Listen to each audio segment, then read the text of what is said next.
नमस्कार विद्यार्थी मित्रांनो. आज आपण अगत तंत्र मध्ये सुरुवातीचा पॉइंट जे आहे ते बघणार आहोत. अगत तंत्र हा शब्द दोन पदांपासून बनलेला आहे. अगद आणि तंत्र. बघा, अगद आणि तंत्र. अगद म्हणजे नास्ति गदो यस्य, म्हणजे मूळ शब्द गद आहे, त्याचा अर्थ रोग किंवा पीडा किंवा विष असा आहे. बघा, रोगाला पण गद म्हटलं जातं. वेदना, पीडा आणि विष, पॉइझन. अगद त्याचं अपोजिट, रोगरहित, प्रतिविष, अँटीडोट, ते जे आहे ते म्हणजे अगद. आणि तंत्र, त्रायते शरीर मने नीती तंत्र, शरीर रक्षण करण्याचे शास्त्र म्हणजे तंत्र. अगद तंत्र. मग त्याची व्याख्या, अगद तंत्र नाम सर्प कीट लुता मुशिकादिदष्ट विष व्यंजनार्थ विविध विष संयोगोपशमनार्थम च. काय? तर ज्या शास्त्रामध्ये सर्प म्हणजे साप, कीट मीन्स कीटक, लुता मीन्स कोळी, मूषक मीन्स उंदीर, आदी आदी इत्यादी यांच्या दंष्ट मीन्स दंश झाल्यामुळे उत्पन्न लक्षण, तसंच विषव्यंजनार्थ, तसंच वेगवेगळ्या विषांच्या वेगवेगळ्या संयोगामुळे उत्पन्न विषांची विविध विष संयोगोपशमनार्थांच, विषव्यंजनार्थ विषाच्या संयोगामुळे उत्पन्न वेगवेगळ्या लक्षणांचं वर्णन केलेलं आहे आणि त्यांची चिकित्सा उपशमनार्थम, त्याचं उपशमन मीन्स चिकित्सा ज्यामध्ये वर्णन केलेली आहे ते म्हणजे अगदतंत्र.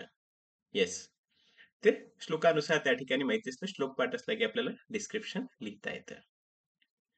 देन विषाची व्याख्या, शरीरात प्रवेश केल्यानंतर जे द्रव्य रस आदी धातूंची दुष्टी करतं. बघा, विष काय काम करतं, शरीरामध्ये पोहोचलं की धातू दुष्टी करतं आणि सुरुवात रसापासून होते. मग प्रत्येक धातूमध्ये पुढे जाऊन त्या ठिकाणी त्याची दुष्टी करतं आणि त्यामुळे प्राण्याचं स्वास्थ्य किंवा त्या प्राण्याचा प्राणाचा नाश होतो. म्हणजे तो मृत्यू देखील पाहू शकतो किंवा त्याला व्याधी उत्पन्न होतात. त्याला विष असं म्हटलं जातं. त्याच्यात लक्षणं उत्पन्न होतात वेगवेगळे. मग त्याचे पर्याय श्वेड, गरल, कालकूट, कालकल्प आणि कलाकूल हे जे आहेत हे त्याचे वेगवेगळे पर्याय आहेत. मग विषाची उत्पत्ती बघा, देव आणि दानव, समुद्र मंथन हे जे पिक्चर आहे, देव आणि दानव, एका बाजूने देव आणि दुसऱ्या बाजूने दानव, तो वासुकी साप आणि पर्वत घेऊन त्या ठिकाणी ते समुद्र मंथन करतात. तर ते समुद्र मंथन करताना अमृतापूर्वी, अमृत प्राप्तीसाठी ते समुद्र मंथन सुरू असतं. त्या ठिकाणी विष उत्पन्न होतं, विष त्या ठिकाणी येतं. मग ते विष प्राशन केल्याशिवाय किंवा कोणीतरी घेतल्याशिवाय ते पुढे त्या ठिकाणी ते कर्म पुढे होणार नव्हतं, म्हणून त्या ठिकाणी ते भगवान शिव यांनी ते प्राशन केलं. आणि ते प्राशन करताना त्यांचा काही थेंब जे आहेत ते पृथ्वीवर पडले. बघा, त्यांचा नीलकंठ त्याच्यामुळे झालेला आहे. निळा कंठ जो आहे भगवान शिवांचा, तो त्या विषप्राशनमुळे झालेला आहे. आणि असं म्हणतात की त्या ठिकाणी तेव्हा जर ताक असतं ते त्यांनी प्राशन केलं असतं तर त्या विषाचा असर जो आहे तो राहिला नसता. आणि म्हणून त्या ठिकाणी हे त्यांचा कंठ जो आहे तो निळा आहे, नीलकंठ म्हणून त्यांना एक नाव आहे. पण ते प्राशन करताना काही थेंब पृथ्वीवर पडले.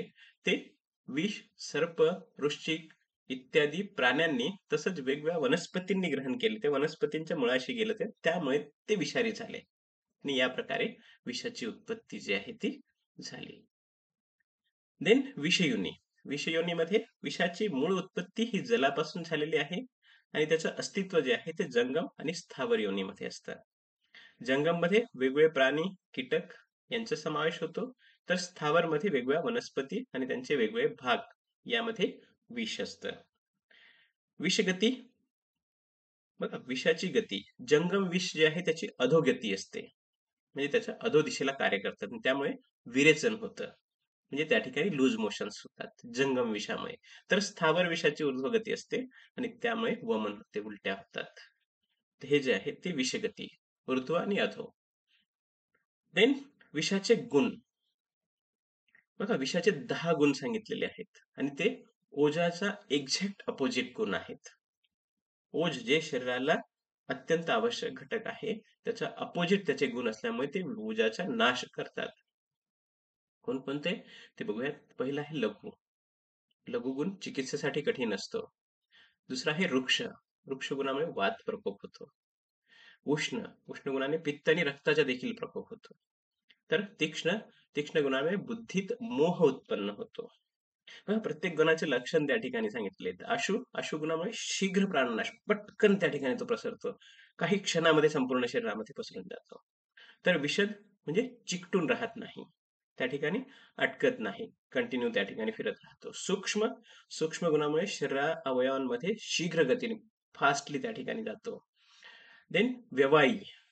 व्यवायी गुण संपूर्ण शरीरामध्ये तत्काळ पसरणारा गुण. विकासी. विकासी गुणामुळे दोष, धातू आणि मल यांचा नाश होतो. आणि अनिर्देश रस, त्यामुळे कफ प्रकोप होतो. ज्याचा निर्देश करता येणार नाही असा रस त्याचा असतो. तर हे 10 गुण जे आहेत ते ओजाचा अपोजिट असल्यामुळे ओजाचा नाश होतो. विषामध्ये सर्व तीक्ष्ण आदी गुण असल्यामुळे ते सर्व दोषांचा प्रकोप करतात आणि त्यामुळे ते प्राणघातक ठरतं. प्राणाचा नाश देखील ते करू शकतात. मग विषसंप्राप्ती. विष शरीरामध्ये प्रविष्ट केल्यानंतर सर्व शरीरामध्ये ते सर्वप्रथम रक्ताची दृष्टी करतं आणि त्यानंतर मग कफ, पित्त आणि नंतर वातदृष्टी करतं. त्यामुळे आशयांची दृष्टी होते आणि त्यानंतर ते हृदयामध्ये प्रवेश करून ओज विकृती घडवून आणतं आणि ओज विकृती घडून आणल्यामुळे प्राणाचा नाश होतो, म्हणजे मनुष्य मृत देखील होतो. मग विषवृद्धीची कारण कशामुळे विषवृद्धी होऊ शकते? तर हे जे आहेत क्षुधा, भूक लागलेली असणं, तृष्णा, तहान लागलेली असणं, दौर्बल्य, दुर्बलता असणं, क्रोध, अँग्री, शोक, काहीतरी टेन्शन, भय, घाबरलेलं असणं, भ्रम, चक्कर येणं, अजीर्ण, इनडायजेशन, अतिसार, लूज मोशन्स, पित्त प्रकोप, पित्ताचं वाढ होणं, वात प्रकोप, वाताचं प्रकोप होणं, विषसंकट म्हणजे एकाच वेळेस बरेच कारण त्या ठिकाणी असणं. तर या कारणांनी विषवृद्धी होते. मग विषाचे वेग. प्रत्येक धातूमध्ये असलेल्या कलेमध्ये विष गेल्यानंतर विषवेग उत्पत्ती होते. चरकाचार्यांनी 8 सांगितले, तर सुश्रुताचार्यांनी आणि इतर आचार्यांनी 7 वेग सांगितलेले आहेत. म्हणजे प्रत्येक धातूंमधून पुढच्या धातूमध्ये जाणं. वेगांतर. विष एका कलेतून दुसऱ्या कलेमध्ये प्रवेश करण्यासाठी जो काळ लागतो त्याला वेगांतर म्हटलं जातं. म्हणजे पहिल्या धातूतून दुसऱ्या धातू, दुसऱ्यातून तिसरा, चौथा, असं त्या ठिकाणी ते वेगांतर. मग स्थावर विष वेगानुसार लक्षणं. कोणकोणती लक्षणं त्या ठिकाणी दिसतील? 8 वेग सांगितलेले आहेत. त्यानुसार प्रथम वेग, पहिल्या वेगामध्ये तृष्णा, मोह, प्रसेक, मूर्छा, वमन ही लक्षणं. दुसऱ्या वेगामध्ये भ्रम, मूर्छा, जृंभा, रक्तदृष्टी. भ्रम म्हणजे चक्कर येणं, मूर्छा त्या ठिकाणी चक्कर येऊन पडू सुद्धा शकतो तो, मूर्छा भ्रमाची पुढची अवस्था. जृंभा, जांभया येणं आणि रक्तदृष्टी होणं. तसंच आधीच्या याच्यामध्ये तृष्ण, तहान लागणं. मोह म्हणजे त्याला काही कळत नाही. प्रसेक म्हणजे तोंडातून लालास्राव उत्पन्न होणं. मूर्छा अर्थात चक्कर येऊन पडण्याची स्थिती. आणि वमन म्हणजे ओमेटिंग. ऊर्ध्व गती स्थावर विषयाची, त्यामुळे. त्याच्यानंतर तृतीय वेग मध्ये कोठ उत्पत्ती. शरीरावर वेगवेगळ्या ठिकाणी असे कोठ उत्पन्न होतात. म्हणजे एक प्रकारे त्यांना वेगवेगळ्या शब्द भाषांमध्ये वेगवेगळे हे म्हटलं जातं, तर उंचवटे असे त्या ठिकाणी येतात. कोठ. शोथ, सूज येते. मांसदृष्टी होते. मांस धातू जो आहे तो दुष्ट होतो. त्याच्यानंतर चतुर्थ वेग, चौथ्या वेगामध्ये दाह, पूर्ण अंगाचा दाह म्हणजे आग होते. छर्दी, ओमेटिंग होतात. मूर्छा, चक्कर येऊन पडायची स्थिती. अंगशूल, पूर्ण अंग दुखतं. वात आदी दोष दृष्टी, वात आदी दोषांची दृष्टी होते. त्याच्यानंतर पाचव्या वेगामध्ये तिमिर दर्शन, म्हणजे डोळ्यापुढे अंधारी येणे, हे जे आहे तिमिर दर्शन. नीलवर्ण, निळा वर्ण त्या ठिकाणी पडतो शरीराचा आणि सर्व दोषांचा प्रकोप होतो. षष्ठम वेग, 6व्या वेगामध्ये हिक्का, उचकी, संज्ञानाश, अर्थात त्या ठिकाणी त्याला चेतनाचा नाश होतो, म्हणजे त्याला सेन्सेशन राहत नाही 6व्या वेगामध्ये. बघा, हेच तुम्ही मॉडर्न नुसार जर बघाल ना, तरी हेच लक्षणं त्या ठिकाणी स्टेप बाय स्टेप दिसतात सिव्हिअरिटी नुसार. सप्तम वेग स्कंदभंग, खांदे जे आहेत ते पडतात, स्कंदभंग. आणि श्वासावरोध, श्वास घेण्यास अवरोध होतो, श्वास घेऊ शकत नाही. आणि 8व्या वेगामध्ये मृत्यू होतो. तर ही जी आहेत वेगानुसार लक्षण. मग त्यांची चिकित्सा वेगानुसार पहिल्या वेगामध्ये दाह कर्म, त्या ठिकाणी दाह केला जातो. कॉटरायझेशन जे मॉडर्नमध्ये म्हटलं जातं. रक्तापर्यंत गेलं असेल, तर त्या ठिकाणी रक्तमोक्षण केलं जातं. दुसऱ्या वेगामध्ये हृदयरक्षण. येस, हृदयाचं रक्षण करणं हे मस्ट असतं. मध, गोघृत आणि कावळा शिजवून त्याचा रस इत्यादी वेगवेगळे प्रयोग त्या ठिकाणी केले जातात.